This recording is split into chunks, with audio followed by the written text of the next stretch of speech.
हमारी संस्कृति चली जाएगी, हमारी वंश परंपरा बिगड़ जाएगी। और वास्तव में यही हुआ है। लोग तैयार हैं, कहीं से भी मिले छीन लो, झपट लो, खा लो, कहीं से भी मिले, धर्म का हो, अधर्म का हो, पाप का हो, पुण्य का हो, लोग लगे हैं।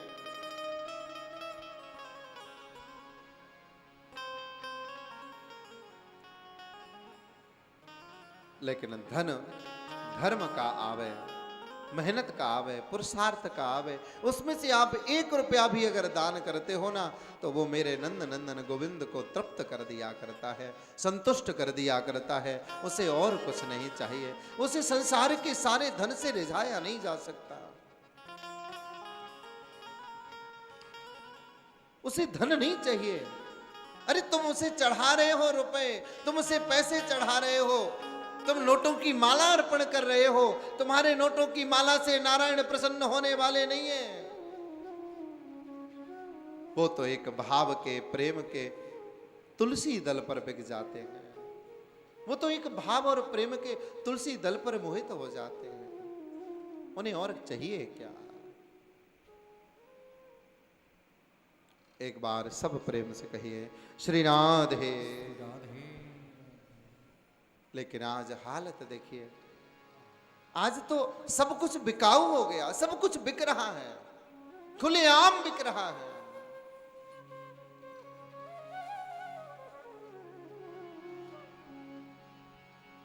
देखे तो सही, बाजार में चले जाइए, क्या चाहिए? बोले भगवान चाहिए। भगवान भी अगर किसी को चाहिए तो वो आपको बाजार में मिलेंगे। भगवान को भी धन से लोग खरीदना चाहते हैं। मेरे भाई बहन, धन से आप मूर्ति तो खरीद सकते हो, भगवान को नहीं।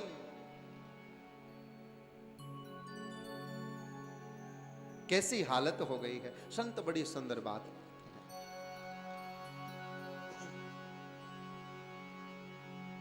कि तेरे संसार में ओ विधाता, अब तो इंसान बिकने लगा है। अब तो महाराज इंसान भी बिकने लगे हैं। पहले कोई बिकता नहीं था, अब तो बिक जाते हैं। बोले हर व्यक्ति बिकता है, बस कीमत होनी चाहिए। तेरे संसार में ओ विधाता, अब तो इंसान बिकने लगा है।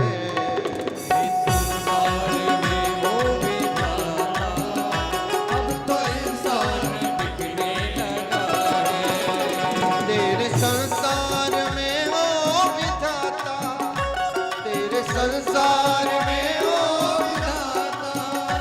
अब तो इंसान बिकने लगा है।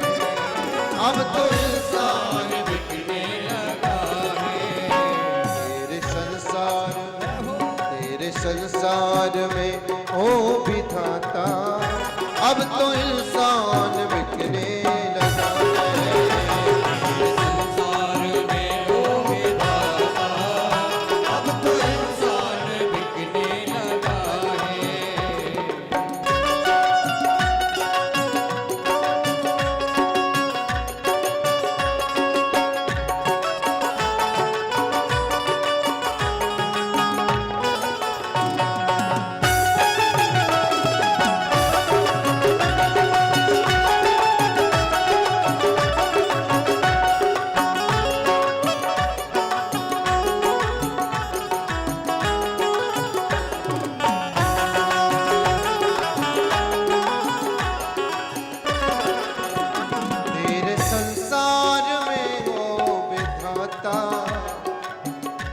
अब तो इंसान बिकने लगा है। तेरे संसार में ओ विधाता, अब तो इंसान बिकने लगा। ये जमाने की हकीकत है। बोला इंसान क्या मेरी कीमत, बोला इंसान क्या मेरी कीमत, अब तो भगवान बिकने लगा है, अब तो भगवान बिकने लगा है, अब तो भगवान बिकने लगा है। तेरे संसार में ओ विधाता, तेरे संसार में ओ विधाता, अब तो इंसान बिकने लगा है, अब तो इंसान बिकने लगा है।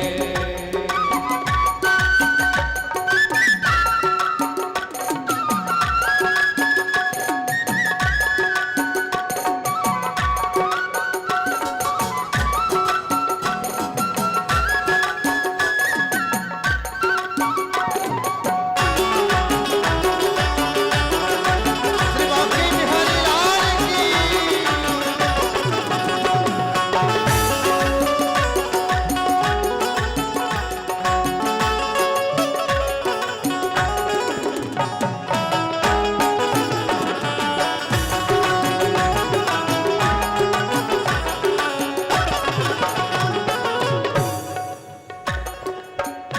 चित्र में बिक रही राधा सीता, वो चित्र में बिक रही राधा सीता, चिट्ठी में बिक रही राधा सीता, लो खरीदो कुरान और गीता, लो खरीदो कुरान और गीता, लो खरीदो कुरान और गीता। चित्र में बिक रही राधा सीता, चित्र में बिक रही राधा सीता, लो खरीदो कुरान और गीता, लो खरीदो कुरान और गीता। आज गीता का उपदेश ग्रहण करने के लिए आपके पास में अर्जुन जैसी योग्यता की जरूरत नहीं है, बस 5 रुपए जेब में होने चाहिए। क्या यही मूल्य है? चित्र में बिक रही राधा सीता, लो खरीदो कुरान और गीता, लो खरीदो कुरान और गीता, लो खरीदो कुरान और गीता। रह गया है अब क्या बेचने को, रह गया है अब क्या बेचने को, जबकि ईमान बिकने लगा, जबकि ईमान बिकने लगा है, रह गया है अब क्या बेचने को, रह गया है अब क्या बेचने को, जबकि ईमान बिकने लगा है, जबकि ईमान बिकने लगा है। तेरे संसार में ओ विधाता, तेरे संसार में ओ विधाता, अब तो इंसान बिकने लगा, इंसान बिकने लगा है। राधे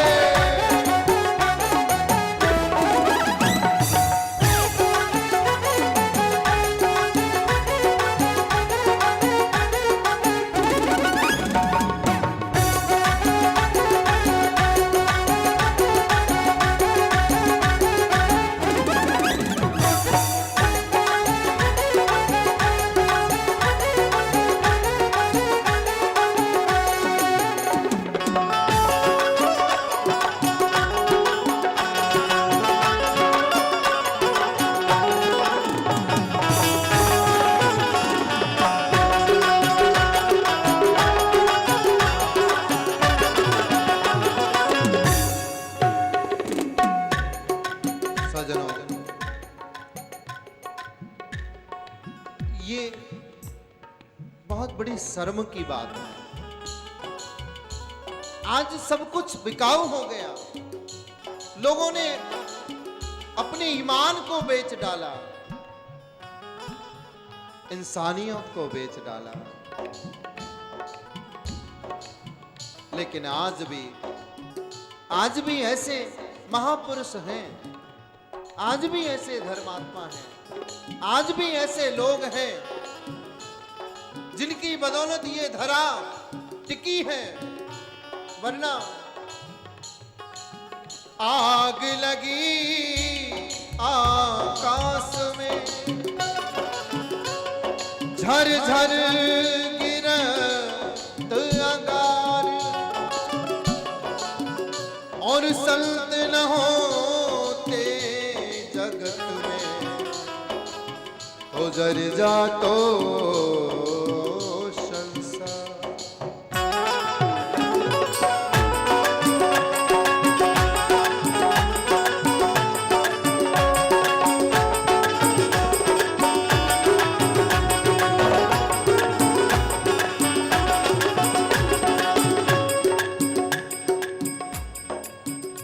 संसार में ओ विधाता, अब तो इंसान बिकने लगा है। यहां चला जाए तो हर चीज का नियम है, किस प्रकार से जीवन जीना चाहिए। अगर हमारा जीवन संतुलित ना हुआ, हमारे कर्म अगर बिगड़ गए, हमारे घर में अधर्म का धन आ गया, हमारे कुल के आचरण अगर चले गए, जीवन पतित हो जाता है, दुखों का अंबार लग जाता है। दुख कभी समाप्त नहीं होते, मुसीबतें कभी समाप्त नहीं होती, एक दुख पर दूसरा, दूसरे पर तीसरा, तीसरे पर आता ही रहता है। लेकिन भक्त के लिए तो विपत्ति भी प्रसाद बन जाती है। क्या करें? बोले चले जाइए शरण में, चले जाइए शरण में ठाकुर की, और शरण में जाकर के सौंप दीजिए उनके चरणों में सारा भार।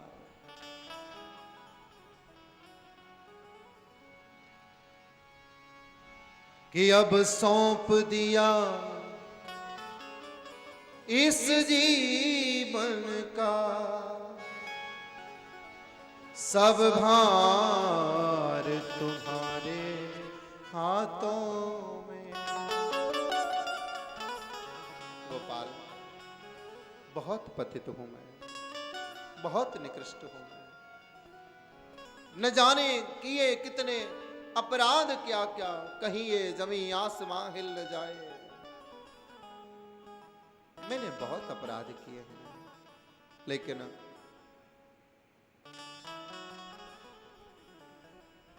जाऊं कहां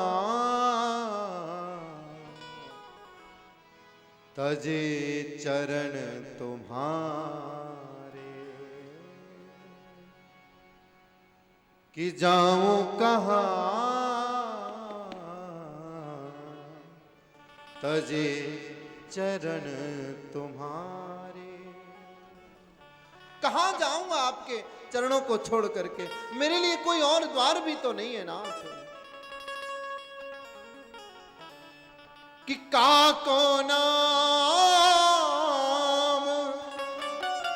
पतित पावन है, और कहीं अत दीन प्यारे। मैं जाऊं कहां तजे चरण तुम्हारे। कहां जाऊंगा छोड़ करके आपके चरणों को?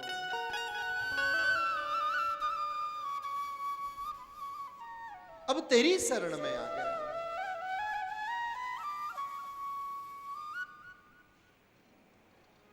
महाराज, जो प्रभु के शरण में आ जाए, फिर तो सारी जिम्मेदारी गोपाल की, ठाकुर की।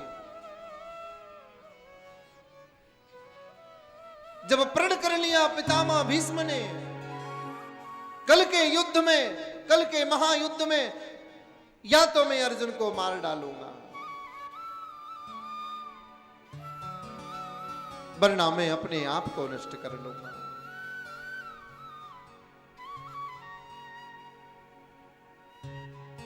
सजनों, सब तो चैन की नींद सो रहे थे, लेकिन नंद नंदन गोविंद को नींद नहीं आई। प्रातः काल के समय आशीर्वाद देने के लिए पितामह भीष्म ने बुलाया था दुर्योधन की पत्नी को, लेकिन ये छलिया कृष्ण 3 बजे ही द्रौपदी के पास पहुंच गया। द्रौपदी खड़ी हो जाओ, हाथ पकड़ के खींच के ले जा रहे, चल मेरे साथ। कुटिया के बाहर खड़े हो गए, तू जा अंदर बाबा को प्रणाम करना, आशीर्वाद देंगे बाबा। देख ये अपनी चप्पल उतार करके जा, अपनी सैंडल यहीं छोड़ के जा। तू जानती नहीं है बाबा बहुत ज्ञानी है, पैरों की आवाज से पहचान लेगा कि कौन आ रही है।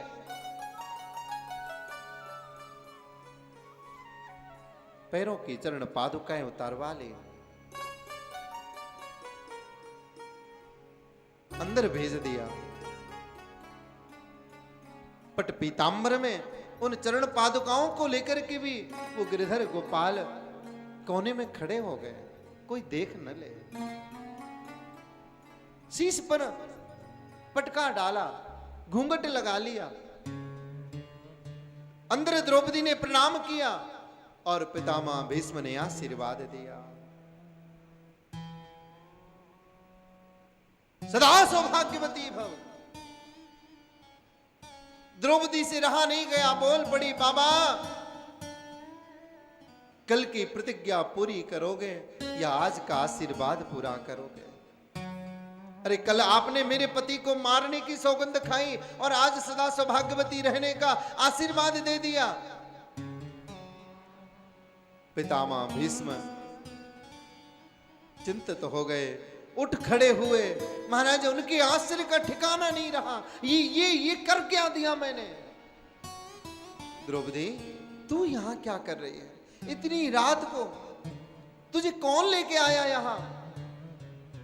मैं जानता हूं तू अकेली नहीं आ सकती, तुझे कोई ना कोई तो लाया होगा। अरे तुझे कोई ना कोई तो जरूर लेकर के आया होगा, और कोई तुझे लाने वाला नहीं है, मैं पहचान गया तुझे कौन लाया होगा। कहां है वो छलिया, कहां है वो माखन चोर, कहां है वो ग्वाला? अरे निकल करके तो आ बाहर।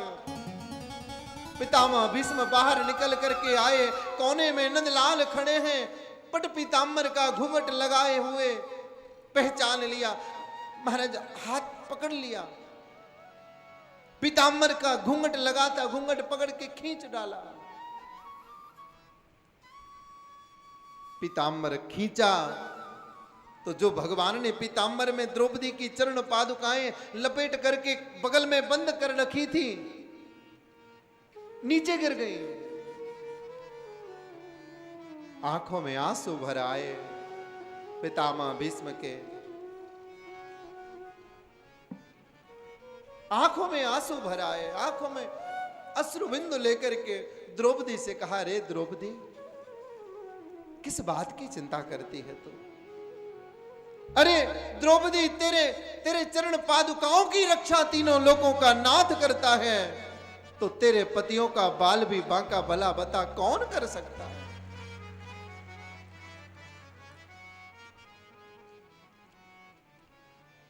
कि शरण गोपाल की रहकर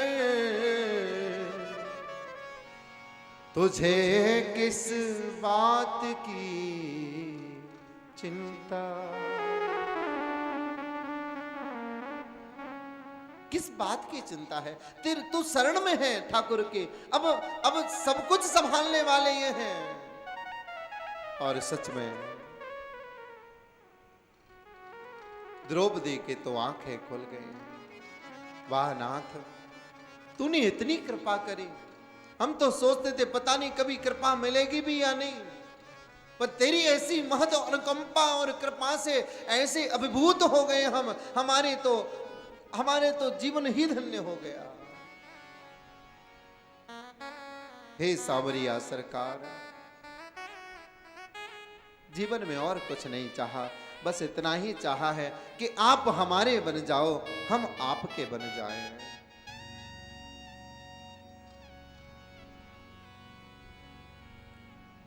कि किसको अपना मीत बनाऊं, छोड़ तेरा दर किस दर जाऊं,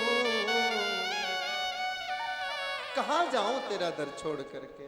मुझे कोई और दूसरा द्वार दिखाई नहीं देता, मुझे कोई दूसरा मार्ग दिखाई नहीं देता। अब हम भले बुरे सो तेरे, जैसे भी हैं आपके हैं। अब एक ही निवेदन है, एक ही प्रार्थना है,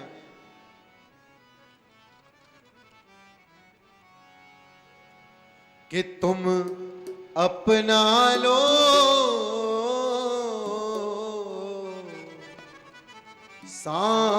सांवरिया, ओ सांवरिया मेरे सांवरिया, सांवरिया मेरे सांवरिया। हाँ तेरे तेरे बन बैठे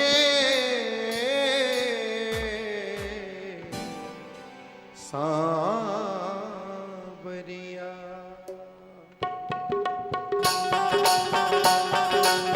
हरि बोल।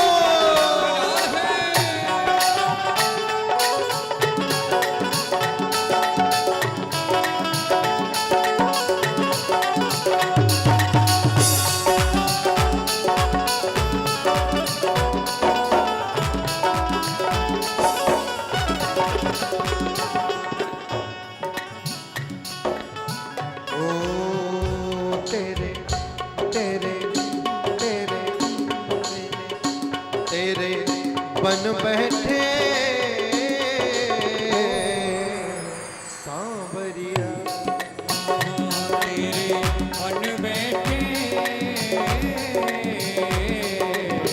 सांवरिया, सांवरिया, हो सांवरिया मेरे सांवरिया, सांवरिया मेरे सांवरिया, सांवरिया मेरे सांवरिया, सांवरिया मेरे सांवरिया। तेरे तेरे तेरे बन बैठे सांवरिया, तेरे बन बैठे सांवरिया मेरे सांवरिया।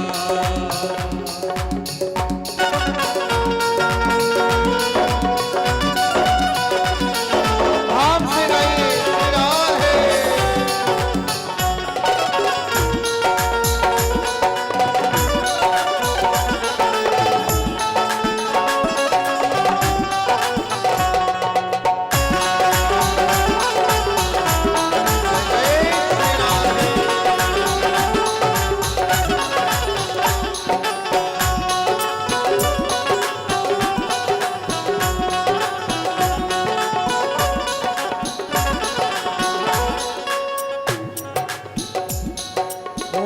किसको अपना मीत बनाओ, किसको अपना मीत बनाओ, किसको अपना मीत बनाओ, किसको अपना मीत बनाओ, छोड़ तेरा दर किस दर जाऊं, छोड़ तेरा दर किस दर जाऊं, छोड़ तेरा दर किस दर जाऊं, छोड़ तेरा दर किस दर जाऊं। मैं तो हो गई रे बावरिया, हो गई रे बावरिया, बावरिया मेरे सांवरिया, बावरिया मेरे सांवरिया, बावरिया तेरी सांवरिया, बावरिया मेरे सांवरिया।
अपना लो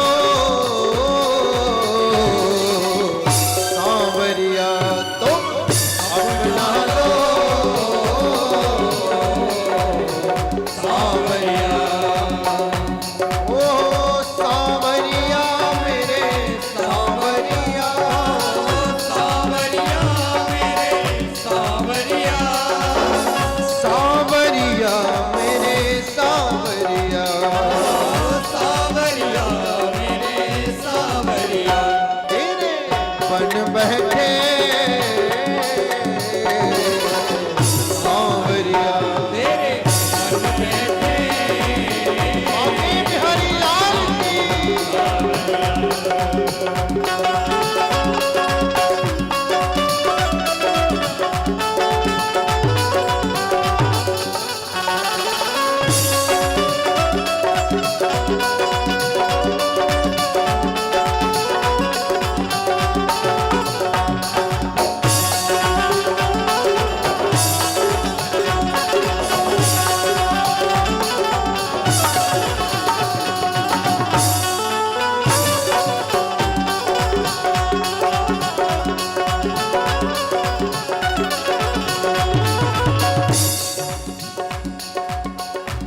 प्यारे पतितों के पतवार तुम ही तो हो। अरे पतितों के पतवार तुम ही तो ओ हो, प्यारे पतितों के पतवार तुम ही तो हो। अरे पतितों के पतवार तुम ही तो हो, ओ प्यारे पतितों के पतवार तुम ही तो हो। अरे पतितों के पतवार तुम ही तो हो, दीन दुखियों के सरकार तुम ही तो हो। दीन दुखियों के सरकार तुम ही तो हो, प्यारे पतितों के पतवार तुम ही तो हो। अरे पतितों के पतवार तुम ही तो हो, दीन दुखियों के सरकार तुम ही तो हो। दीन दुखियों के सरकार तुम ही तो हो। ओ नैना नैना नैना नैना लल जाए सांवरिया, नैना लल जाए सांवरिया लल जाए, हरि बोल। सांवरिया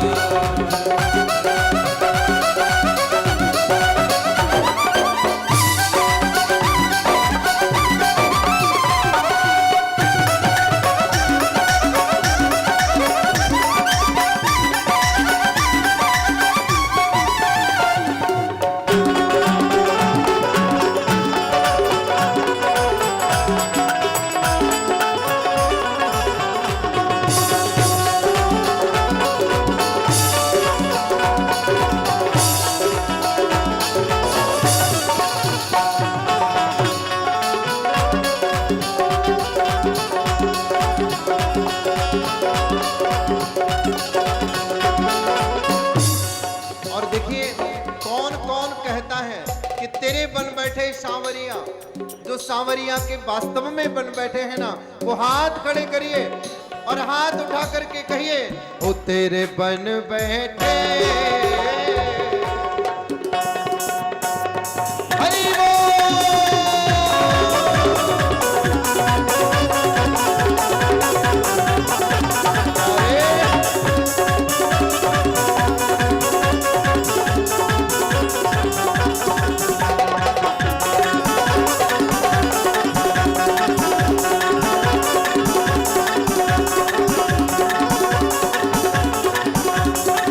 तेरे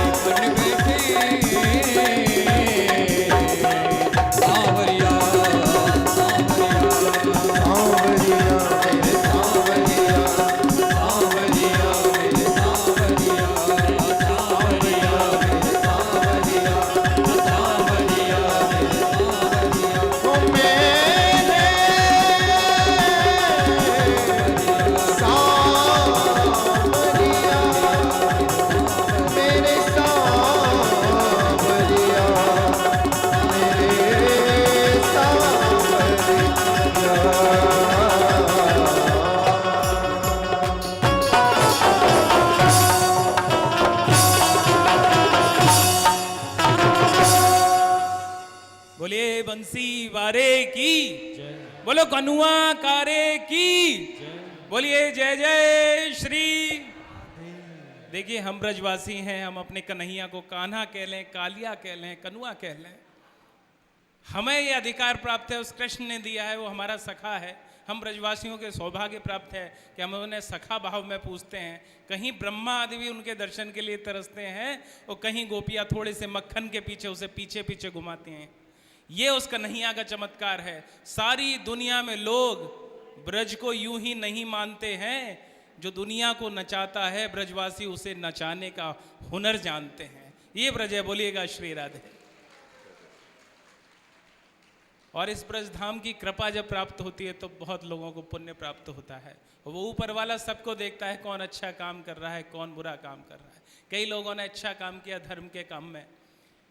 अमरावती देवी जी ने 108 भागवत में अपने पितरों के निमित्त 21,000 रुपये देकर एक पोथी बिठाई है। उनको बहुत बहुत आप सभी का आशीर्वाद मिले तालियों के साथ। देखिए हमारे यहाँ विवाह एक संस्कार होता है और पुत्र प्राप्ति हमारे यहाँ पितृ ऋण से मुक्त होने के लिए की जाती है। धन्य है ऐसी संतानें और धन्य है ऐसे माँ बाप जो ऐसी संतानों को जन्म देते हैं, जो उन्हें पितृ ऋण से मुक्त कराते हैं। इनके लिए बहुत बहुत साधुवाद, बहुत बहुत धन्यवाद। साथ ही कोमल सिंह जी हैं, यथा नाम तथो गुण, जैसा नाम कोमल वैसा गुण। व्यक्ति के अंदर अगर कोमलता नहीं है, भावना नहीं है तो कुछ नहीं है। इन्होंने सांदीपन शिक्षण संस्थान जो परमार्थ विद्यालय है उसमें विद्यार्थियों के लिए 21,000 रुपये का दान दिया है। उनको भी बहुत बहुत आशीर्वाद। आपने देखे होंगे छोटे छोटे से बच्चे रोते बिलखते हैं। कई बार माँ बाप चाहकर भी उन्हें शिक्षित नहीं कर पाते, उनकी छोटी छोटी इच्छाओं की पूर्ति नहीं कर पाते। उन चेहरों पे, उन उदास चेहरों पे मुस्कान लाने का काम, उनके अंधकार मय जीवन में शिक्षा का प्रकाश लाने का काम जो कोमल सिंह जी ने किया है, उनके लिए उनको बहुत बहुत बधाई। ईश्वर आपकी सभी शुभ इच्छाओं को पूरा करे, आपको सुख समृद्धि दे। और मथुरा से ही बॉस सिक्योरिटी शुभम चौधरी जी ने अन्नदान के नाम पर 11,000 रुपये का आशीर्वाद दिया है। ईश्वर आपकी सभी इच्छाओं की पूर्ति करे। वो कन्हैया है, सबके सद्गुणों को देखता है। आप दूर से देख रहे हैं या पास से लोग देख रहे हैं, लोग समझते हैं हमें कोई नहीं देख रहा। जब सुदामा एक मुट्ठी चबेना कन्हैया के हिस्से का ले लेते हैं तो आधा जीवन दरिद्रता में निकल जाता है। और वही कन्हैया 2 मुट्ठी चावलों के बदले 2 लोक का दान उसी सुदामा को दे देता है। ये उस कन्हैया की कृपा है, ये आपकी अच्छाइयों का परिणाम है। जो जैसा करता है जीवन में, उसकी अच्छाइयाँ उसके बुरे वक्त में सबसे ज़्यादा काम आती हैं। ये संस्कृति का काम है जो संत लोग कर रहे हैं। जीवन 3 तरह से जिया जाता है। विकृति, दूसरों से छीनो अपना भोजन करो, ये विकृति है जो हम लोगों पर पश्चिमी सभ्यता का प्रभाव आता जा रहा है। दूसरा होता है प्रकृति। प्रकृति क्या है? स्वयं अपने लिए जिएं, अपना भोजन करें, अपना खाएं, अपना पिएं, अपने बच्चों को पढ़ाएं, अपने बारे में सोचें।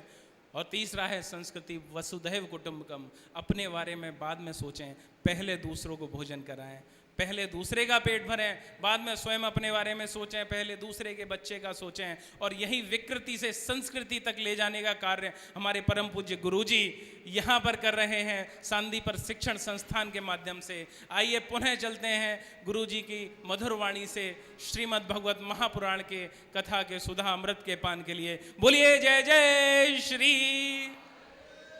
जय हो।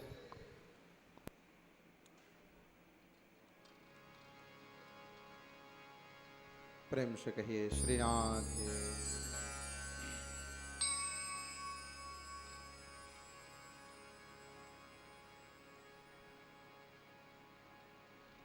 पूज्य संत निवेदन करते हैं,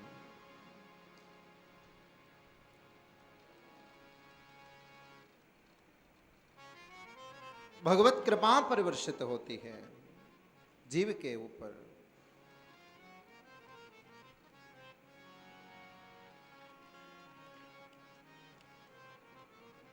जीवन में की गई गलतियों का, अपराधों का, पापों का परिणाम जीव को भोगना ही पड़ता है। अवश्यमेव भुक्तव्यम, भगवान गीता में कहते हैं, भोगना ही पड़ेगा।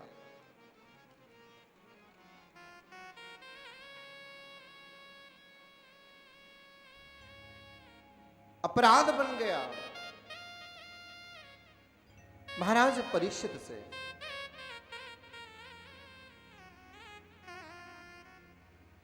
अधर्म रूपी कलयुग बैठ गया मुकुट में, कर दिया बुद्धि को भ्रष्ट, चले गए जंगल की ओर।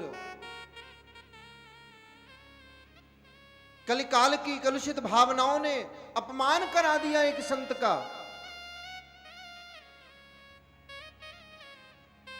अरे ये कोई संत नहीं है, ये तो कोई ढोंगी मालूम पड़ता है।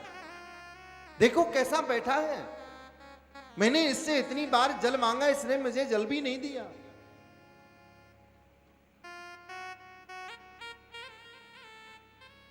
परीक्षा करके देखता हूं, बहुत बड़ा अपराध। मेरे भाई बहन, संत की क्या कोई परीक्षा ले सकता है?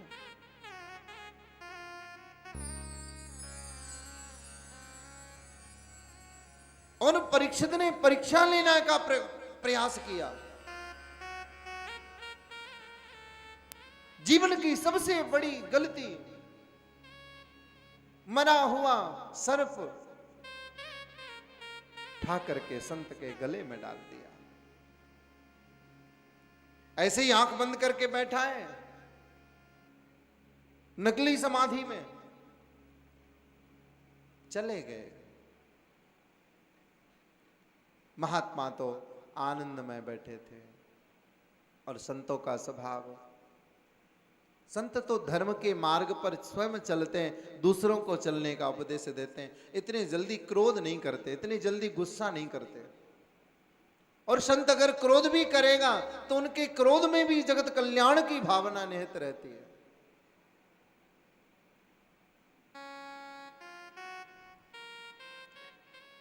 महाराज, छोटे से बालक ने देख लिया मेरे पिता के गले में किसी ने सर्प डाल दिया।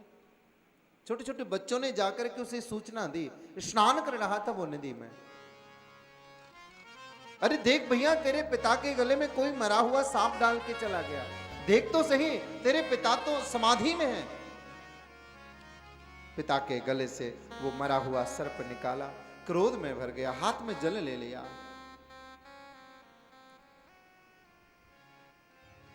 के तिलंघित मर्यादे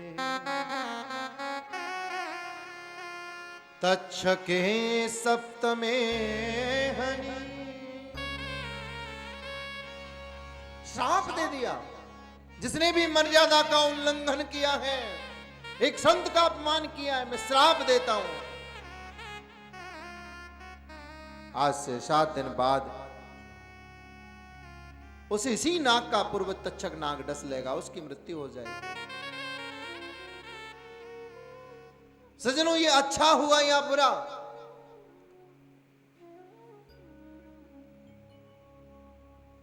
संत ने क्रोध किया और क्रोध करके श्राप निकला मुंह से। हो सकता है श्राप निकल जाता कि तत्काल उसकी मृत्यु हो जाए।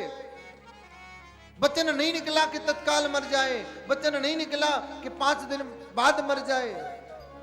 और वैसे ऐसा होता नहीं है। आपको कभी गुस्सा आए किसी के ऊपर तो आप ये कहते हो कि 1 हफ्ते बाद मर जाना, हे भगवान ये 1 हफ्ते बाद मर जाए, हैं? अगर कोई गुस्सा भी करेगा, वैसे ऐसा करना बुरी बात है, लेकिन फिर भी कोई अगर करे तो ये कहेगा कि हे भगवान ये मर जाए, लेकिन ये कभी नहीं कहेगा कि 7 दिन बाद मर जाए। माने वो स्वयं नहीं कर रहे हैं, वो करने और कराने वाला तो कोई और है, जो उन सबके बीच में अप्रत्यक्ष रूप में वो सारी लीला को निर्धारित कर रहा है। ये तो केवल चलते फिरते पात्र हैं, कठपुतली हैं, जो उसके इशारे पर नाच रहे हैं। परीक्षित घर गया। घर जाकर के जब मुकुट को उतार करके रखा, फिर चेतना लौट आई। हे भगवान, हे प्रभु, मैंने बड़ा अपराध कर दिया। अरे मुझे तो संत के चरणों में गिर करके उनसे क्षमा मांगनी चाहिए। मैं प्रातःकाल ही जाऊंगा, उन संत के चरणों में गिर करके भले अपना मुकुट उतार के उनके चरणों में रख दूंगा, अपना सारा राज्य पाट उनके चरणों में डाल दूंगा, और पत्नी बच्चों सहित उनकी शरण में जाकर के उनकी कुटिया में उनके चरण चापन उनकी सेवा करूंगा। तब कहीं जाकर के वो प्रसन्न होंगे, फिर शायद कहीं मेरे अपराध को क्षमा कर दें। हे नारायण, कैसे मुझे क्षमा याचना मिलेगी। भारी अपराध कर दिया।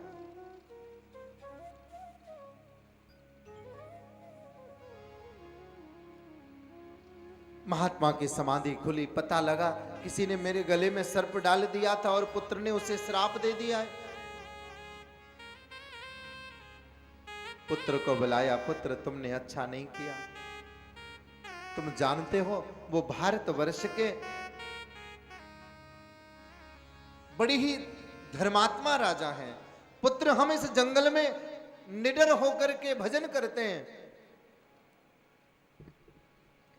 केवल और केवल महाराज परीक्षित की वजह से।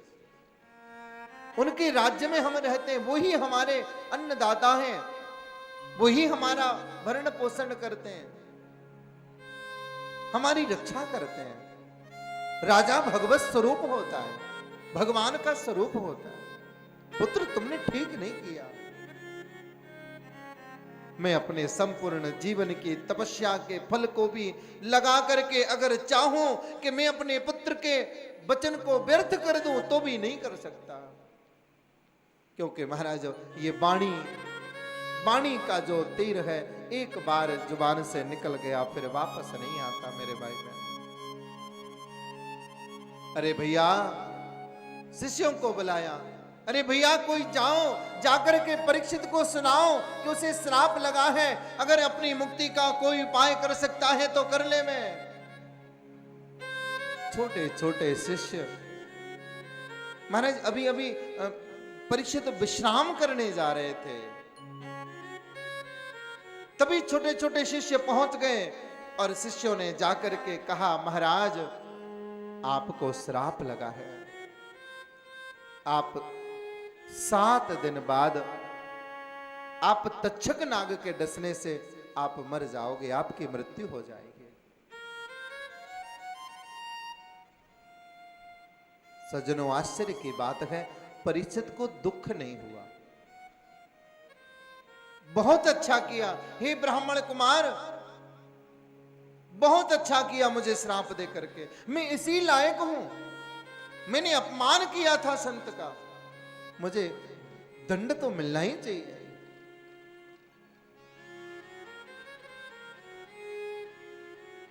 लेकिन एक प्रसन्नता भी है,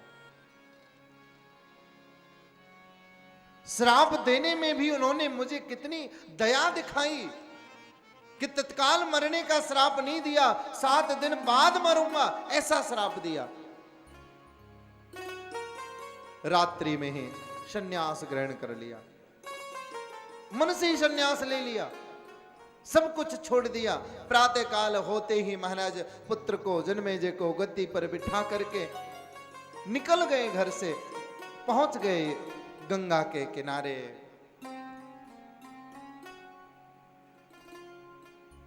मन को प्रभु के चरणों में लगा लिया, हे ठाकुर, तुमने ही तो ये जीवन दिया था, ये जीवन तो उस गर्भ में ही नष्ट हो जाता, मां के गर्भ से मैं तो बाहर ही नहीं आ पाता, तूने ये जीवन दिया था ताकि मैं इस संसार में आ सकूं। अब तूने अपनी मर्जी से जीवन मांगा है तो मैं अपने जीवन का बलिदान देने में पीछे नहीं हटूंगा। जरूर इसमें तेरा कोई बहुत बड़ा प्रयोजन होगा। और सज्जनों, ये प्रयोजन भगवान की एक लीला ही है। भगवान चाहते थे जन जन का कल्याण करना। मेरे नारायण जानते हैं कि आगे आने वाला समय ऐसा है जब लोग अधर्मी हो जाएंगे, लोगों की धर्म में रुचि नहीं होगी, लोग पथभ्रष्ट हो जाएंगे। ऐसे समय में कौन उन्हें धर्म का मार्ग बताएगा, कौन उन्हें सन्मार्ग दिखाएगा, कैसे लोग सन्मार्ग की ओर चलेंगे, कौन मार्ग बताएगा उन्हें? उसके लिए भागवत को प्रकट करना पड़ेगा। सज्जनों, ये कृपा है महाराज परीक्षित की। हम सब लोग ऋणी हैं महाराज परीक्षित के, जिन्होंने अपने प्राणों की आहुति देकर के इस भागवत रूपी वृक्ष को प्रकट कर दिया, जिसके कारण आज जन जन का कल्याण इस कलिकाल में भी सुलभ हो गया। यत परीक्षित साक्षी श्रवणगत मुक्तियुक्त कथने। परीक्षित इस बात के साक्षी बने अपने प्राण दे करके कि हां ये भागवत मुक्ति को प्रदान करने वाली है।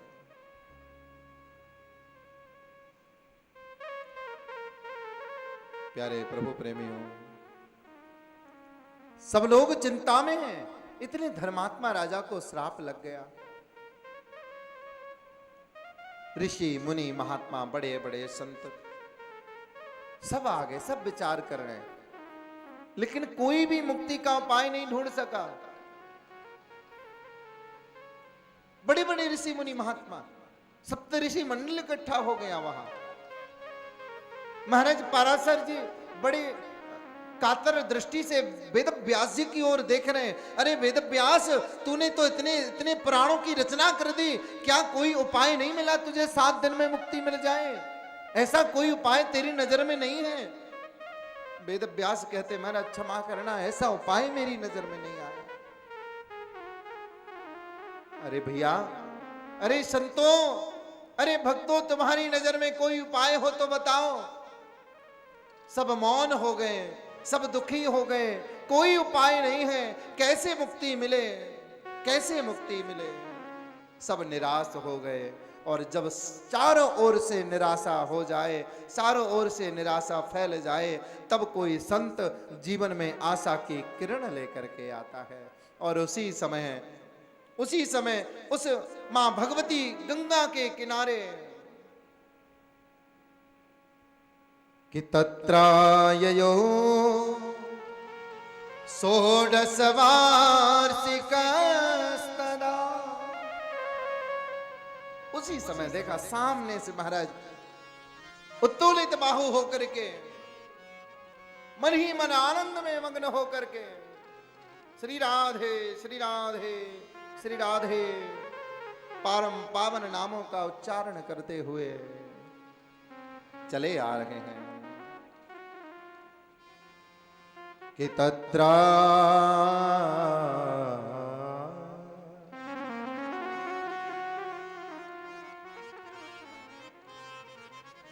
तत्राद्भवत् भगवान् व्यासपुत्रो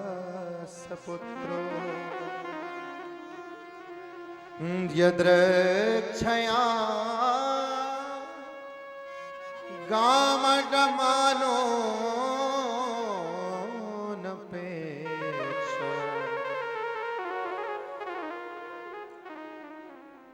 कि अलक्षलिंगो निजलाभतुष्णो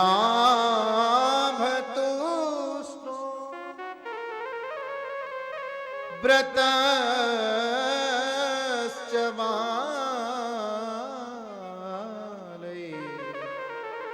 रवधूतभेष।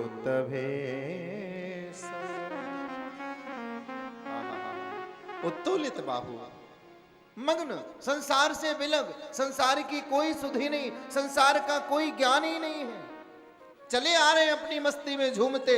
साक्षात भगवान वेद व्यास के पुत्र परम पूज्य गुरुदेव सुखदेव जी महाराज का उसी समय गंगा के तट पर पदार्पण हो गया। सबके सब लोग खड़े हो गए, बार बार अभिनंदन करने लगे, बार बार वंदन करने लगे।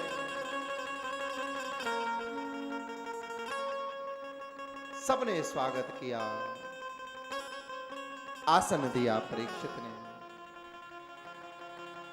संतों ने इशारा कर दिया, परीक्षित अब तेरे को मुक्ति मिल गई। ये यहां आ गए, ये प्रमाण है इस बात का, ये जरूर भगवत प्रेरणा से आए हैं। और देखिए सारे के सारे कार्य जो भी होते हैं वो भगवत प्रेरित ही होते हैं। कैसी प्रेरणा? श्राप भी दिया, 7 दिन बाद मरेगा परीक्षित। और अब किसी ने बुलाया नहीं, किसी ने बुलाया नहीं, किसी ने आमंत्रण निमंत्रण नहीं दिया। बिना बुलाए अपने आप सहज सुखदेव जी महाराज का पदार्पण हुआ। शायद किशोरी राधा रानी श्रीमद् भागवत महापुराण की कथा को श्री सुखदेव जी महाराज के मुखार बिंद से यहां पर प्रकट करना चाहती हैं। भागवत तो पहले से ही रस से भरी हुई थी, लेकिन अब प्रमाणित कर रही हैं कि श्री सुखदेव जी महाराज के मुखार बिंद से इसका गायन होगा तो ये और भी ज्यादा रस भरी हो जाएगी, और भी ज्यादा रसीली हो जाएगी, और भी ज्यादा आनंद को देने वाली हो जाएगी। हमारे यहाँ ऐसी मान्यता है कि तोता जिस फल में मुंह लगा देता है वो मीठा हो जाता है, या उसी फल में मुंह लगाता है जो मीठा होता है। अब तो ये तो साक्षात भगवान श्री सुखदेव जी महाराज के मुखार बिंद से निश्रित हो रही है। बैठ गए और परीक्षित ने प्रश्न कर दिया। ज्यादा कोई समय व्यर्थ नहीं किया, तत्काल चरणों का प्रक्षालन करके चरणों में माथा रखा और हाथ जोड़ लिया। भगवान, मैं ज्यादा आपके साथ दिखावा नहीं करूंगा, क्योंकि मैं जानता हूं आप वो परम वीतराग संत हैं जिसे कोई सम्मान की चाह नहीं है। कोई ऐसा नहीं है कि कोई प्रणाम न करे तो ये गुस्सा हो जाएंगे। बहुत सारे लोग ऐसे होते हैं, उन्हें कोई राम नाम न करे, उन्हें कोई प्रणाम न करे तो वो क्रोधित हो जाएंगे, अरे हमें प्रणाम नहीं किया। लेकिन यहां सम्मान का मोह नहीं है, यहां अपमान का भय नहीं है। कोई दो गाली भी दे करके चला जावे तो सुखदेव जी महाराज को कोई फर्क नहीं पड़ता, दे जा भैया, दे ही तो रहा है, कुछ ले नहीं जा रहा। चरणों में बैठ गया परीक्षित। भगवान, मेरे जीवन का कोई भरोसा नहीं है, मेरा जीवन का वृक्ष कब मुरझा जाए, मेरे जीवन का पुष्प कब सूख जाए, कुछ पता नहीं। हे नाथ, कृपा करके मुझे ये बताइए कि जल्दी मरने वाले की मुक्ति का क्या उपाय है। जिसके पास टाइम नहीं हो, समय नहीं हो, तत्काल मरने वाला हो, वो क्या उपाय करे।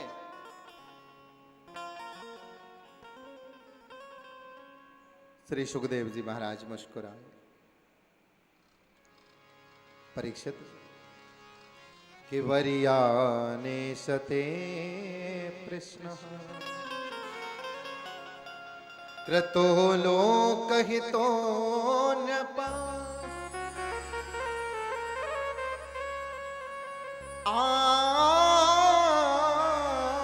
आत्मविन सम्मतः पुंसा श्रोतव्यादिसुया पर। परीक्षित, आज तुम्हारे मुंह से जो प्रश्न निकला है ना, ये तुमने अपने लिए नहीं पूछा। आहा हा हा, यही संत चरित्र है प्यारे मेरे भाई बहन। यही संत चरित्र की महत्वता है कि वहां जो भी कार्य होता है वो लोक कल्याण की भावना से होता है, जन कल्याण की भावना से होता है, विश्व कल्याण की भावना से होता है। परीक्षित ने प्रश्न भी कैसा किया, बोले जल्दी मरने वाले के उपाय। ये नहीं पूछा कि 7 दिन में जिसको मरना हो उसको बचाने का या उसकी मुक्ति का कोई उपाय है। अच्छा, बचाने का प्रयास नहीं कर रहे। सबसे बड़ी बात, किसी को कोई बीमारी हो जाए, कोई असाध्य रोग हो जावे, तो ये प्रयास होता है कि किसी तरह इसके प्राण बच जाए। लेकिन यहां परीक्षित के पास मात्र 7 दिन का समय है। बिल्कुल भी कोशिश नहीं हो रही कि श्राप मिट जाए। कोशिश हो रही है कि 7 दिन में भी मुक्ति कैसे मिलती है, ये लोगों को रास्ता मिल जाए।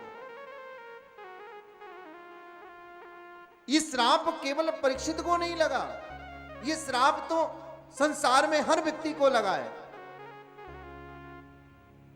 हर मानव को, हर जीव को, हर प्राणी को ये श्राप है कि वो 7 दिन में मर जाएगा।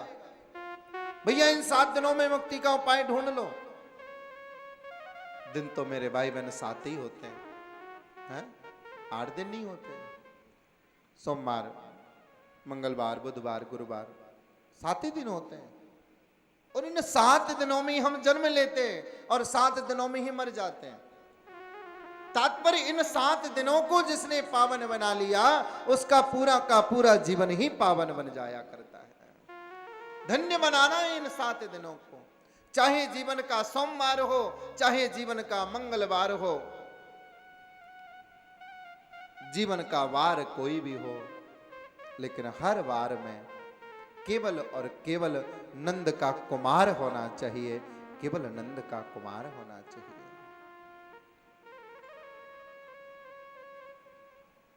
कृतो लोक हितो नृपः, अपने लिए नहीं पूछा तूने, ये प्रश्न किया है लोक हित के लिए, और तूने पूछा है तो मैं जवाब भी दूंगा।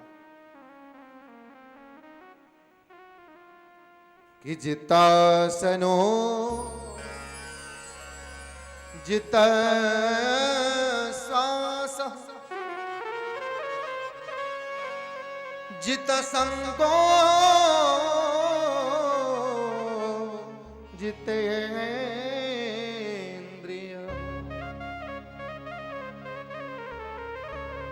एक काम करना, जितासन हो, बोले सबसे पहले परीक्षित जिसके पास टाइम कम हो उसे आसन जीतना चाहिए।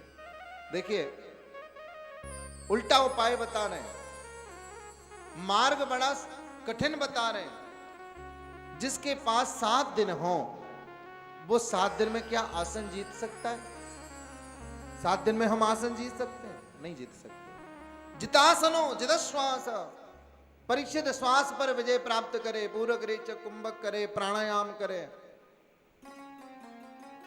जित संगो, वो संग को जीते, अच्छा संग करे, संतों का संग करे, भगवत संग करे, भगवत भक्तों का संग करे। जित संगो जित इंद्रिय, इंद्रियों पर विजय प्राप्त कर ले। और स्थूलो भगवतो रूप मनः संधार ये धिया। मनः संधार ये धिया, सुमिरन कर ले, धारण कर ले भगवान की मंगलमयी छवि को अपने हृदय में। प्यारे प्रभु प्रेमियों, परीक्षित कहते महाराज इतना समय नहीं है, इस थोड़े से समय में मैं क्या क्या करूंगा। बोले फिर एक काम करें, संसार के सारे झंझट, संसार के सारे जंजाल छोड़ करके अपने मन को मनमोहन के चरणों में लगा ले। कि मन बिच मन मोहन बसा ले, कि जंग चकी टोलना।